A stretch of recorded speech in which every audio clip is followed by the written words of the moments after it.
Bà khi mà zoom group nâng chìm đẹp số bông ổn prey mật tam đàn đạp nâng tôi sna từng ọc đi zoom sva cũng chỉ buộc cover tờ lọc mà can channel Leapheng thôi tri sai thằng mấy bàในក្នុង video នេះដែរគឺខ្ញុំចង់ធ្វើ video បង្ហាញទៅកាន់ប្រិមិត្តដែលគាត់បាន comment សួរនៅខាងក្រោម video របស់ខ្ញុំគឺគាត់ចង់ឲ្យខ្ញុំធ្វើការបង្ហាញអំពីការបាទគឺបើកនៅកម្មវិធីមិនកម្មវិធីទេគឺជា file គឺយើងបើក file PDF ដើម្បីឲ្យវារត់ចូលទៅកាន់កម្មវិធី Adobe Acrobat ណាគឺអត់ឲ្យចូលទៅក្នុង browser ទេគឺគាត់មានបញ្ហាតាក់ទងជាណាឥឡូវខ្ញុំបង្ហាញផ្ទាល់តែម្ដងទៅអូខេឥឡូវខ្ញុំចូលទៅ software របស់ខ្ញុំមួយសិនបាទគឺគាត់មានបញ្ហាអញ្ចឹងឥឡូវខ្ញុំសូមបើកនៅ file PDF នេះមួយចុះណាអញ្ចឹងក៏មានបញ្ហាចេះដល់ពេលដែលនេះជាសិតតែជាប្រភេទ file PDF ឃើញទេណានិយាយមកកតុយ extension ហ្នឹងវាដាក់ PDF ណាអញ្ចឹង PDF នៅពេលដែលយើងបើកទៅវារត់ចូលក្នុង browser explorer អញ្ចឹងណាអញ្ចឹងដោយសារតែគាត់អត់ចង់ប្រើណា file explorer ហ្នឹងទេណាគឺវាបើកវាមានតែបញ្ហាញញ៉ៃច្រើនអញ្ចឹងគាត់ចង់ទេណាគឺពេលខ្លះទៅបងប្អូនខ្លះគឺរត់ចូលនៅក្នុង browser Chrome អញ្ចឹងណាឬក៏ Firefox តែដោយសារតែបងប្អូនប្រិយមិត្តដែលគាត់ comment សួរគាត់ថាគាត់អត់ចង់បើកនៅក្នុង browser Chrome ឬក៏ Firefox អីទេណាឬក៏ Explorer ហ្នឹងទេណាគឺគាត់ចង់បើកនៅក្នុង file នៅក្នុងកម្មវិធី Adobe Acrobat ណាអញ្ចឹងសង្ឃឹមថាបងប្អូនទាំងអស់គ្នាស្គាល់នៅកម្មវិធី Adobe Acrobat ហើយអញ្ចឹងខ្ញុំចង់បញ្ជាក់តិចណាកម្មវិធី Adobe Acrobat ហ្នឹងគឺគេប្រើសម្រាប់ឲ្យយើងធ្វើការបើកនៅឬក៏ប្រើប្រាស់នៅ file PDF ណាគឺយើងអាចកែប្រែនៅមុខងារមួយចំនួននៅក្នុងកម្មវិធីនឹងបានណាគឺវាយើងអាចប្រើបានច្រើនណានៅក្នុងកម្មវិធីហ្នឹងណាអញ្ចឹងអាចថានៅពេលដែលមានពេលទំនេរគឺខ្ញុំ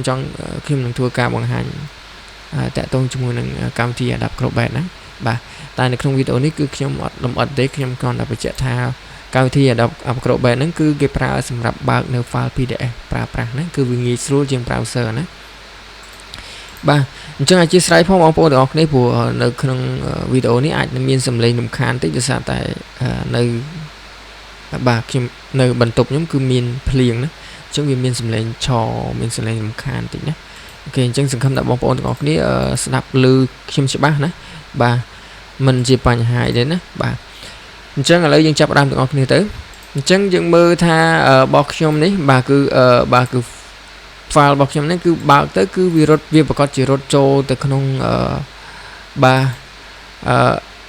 Internet Explorer ហើយណាឬក៏បើសិនជាខ្ញុំប្រើខ្ញុំបើកទៅវាចូលក្នុង Chrome គឺវាចូល Chrome Auto ហើយណាអញ្ចឹងឥឡូវដើម្បីបដូរបានណាដើម្បីបដូរបានគឺខ្ញុំនឹងប្រាប់ឥឡូវនេះប៉ុន្តែខ្ញុំបញ្ជាក់បន្តិចនៅក្នុងកុំព្យូទ័ររបស់ខ្ញុំគឺខ្ញុំអត់មានបានតម្លើងនៅកម្មវិធី Adobe Acrobat ទេណាគ្រាន់តែខ្ញុំបង្ហាញផ្លូវដើម្បីចូលទៅធ្វើការដូរនៅគេហៅថា default PDF ណាដោយសារខ្ញុំហេតុអីបើខ្ញុំអត់តម្លើង Adobe Acrobat ដោយសារតែខ្ញុំអត់ចង់ប្រើណា Adobe Acrobat គឺវាមិនមានបញ្ហាទេប៉ុន្តែជាអារម្មណ៍របស់ខ្ញុំគឺខ្ញុំអត់ចង់ប្រើនៅ Adobe Acrobat ទេណាគឺព្រោះគ្រាន់តែខ្ញុំប្រើហ្នឹងគ្រាន់តែបើកមើលនៅ file ធម្មតាឬក៏អត្ថបទឬក៏អត្ថន័យនៅក្នុង file ហ្នឹងទេណាអត់មានចង់ធ្វើអីផ្សេងទេតែបងប្អូនខ្លះគាត់មានចំណូលចិត្តចង់ប្រើហ្នឹងអញ្ចឹងវាមានមុខងារច្រើនសម្រាប់ឲ្យយើងកែប្រែអីហ្នឹងគឺគាត់ចង់ប្រើហើយប៉ុន្តែខ្ញុំគឺអត់ចង់កែប្រែអីទេខ្ញុំគ្រាន់តែចង់បើកមើលធ្វើម៉េចឲ្យតែបើក file PDF បានគឺខ្ញុំអាចប្រើបានដែរណាអញ្ចឹងដូចខ្ញុំប្រាប់ខ្ញុំអត់បានតម្លើងទេ file Adobe Acrobat ហ្នឹងណាបាទអធិស្ឋានផងគ្រាន់តែខ្ញុំបង្ហាញថាត្រូវធ្វើម៉េចដើម្បីអាចដូរវាឲ្យទៅបើកនៅក្នុងកម្មវិធី Adobe Acrobat ហ្នឹងបានណាបាទអូខេណាអញ្ចឹងឥឡូវយើងចាប់ផ្ដើមទៅដើម្បីបដូរបានអញ្ចឹងបងប្អូនទៅបើក raw file ណាដែលជាប្រភេទ file PDF របស់យើងមកបាទអញ្ចឹងនេះជាសិតតែជាប្រភេទ file PDF ឃើញទេបងប្អូនឃើញមានកន្ទុយ .pdf បាទចុច PDF ហ្នឹងអញ្ចឹងហ្នឹងហើយជា file PDF ហើយណាអញ្ចឹងដើម្បីដូរបានយើងមកស្ដាំបាទមកស្ដាំនៅលើ file របស់យើងគឺយើងចុចយក properties បាទ properties ហើយបន្ទាប់មកយើងចូលទៅកន្លែង change នេះណា change ឯងយើងចុចលើ change ហ្នឹងមកអញ្ចឹងគេឲ្យយើងជ្រើសរើសនៅកម្មវិធីឬក៏ browser ដើម្បីធ្វើការបើកនៅ file PDF ហ្នឹងណាបើសិនជាយើងប្រើនៅInternet Explorer ហ្នឹងណាបាទ cứ viên năng bao file nó cứ trôi nó không Internet Explorer là hột mỏng cứ việc chọn default vì chọn default cứ nó lơ bà Internet Explorer này chắc mà sân thìខ្ញុំចង់បើកនៅក្នុង browser Firefox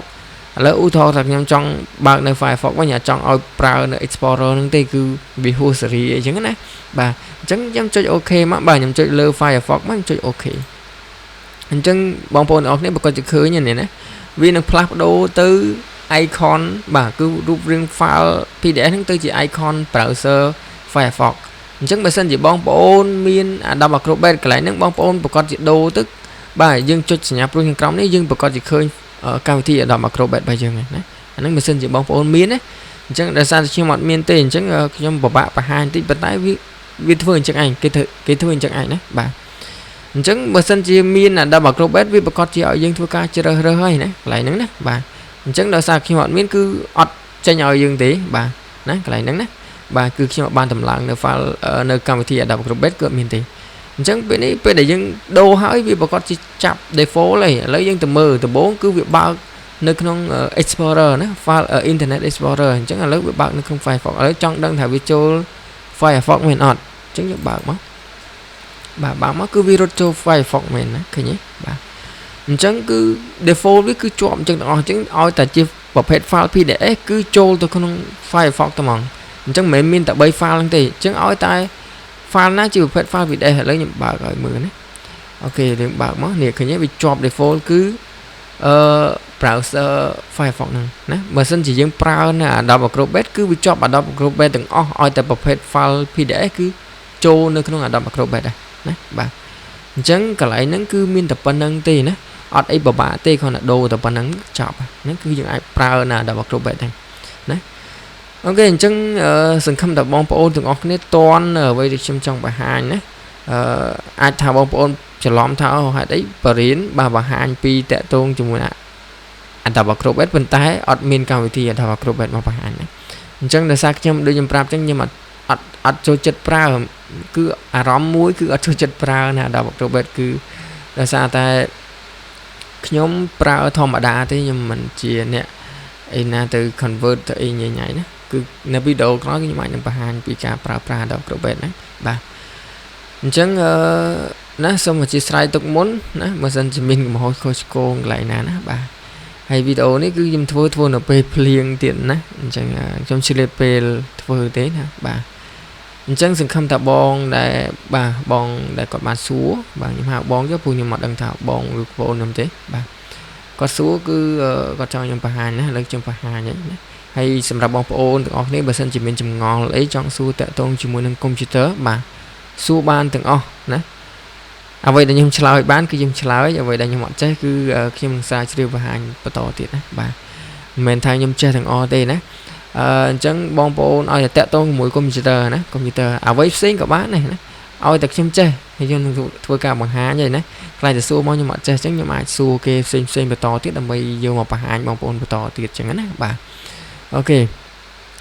អញ្ចឹងបើមានចម្ងល់អីអាចសួរបានបាទហើយបើសិនជាពេញចិត្តនៅវីដេអូនេះសូមជួយចុច like បាទ subscribe ឬក៏ share ក៏បានដែរបាទដើម្បីទទួលបាននៅវីដេអូចំណេះដឹងថ្មីជារៀងរាល់ថ្ងៃណាអរគុណច្រើនជួបគ្នានៅវីដេអូក្រោយទៀតបាទអរគុណ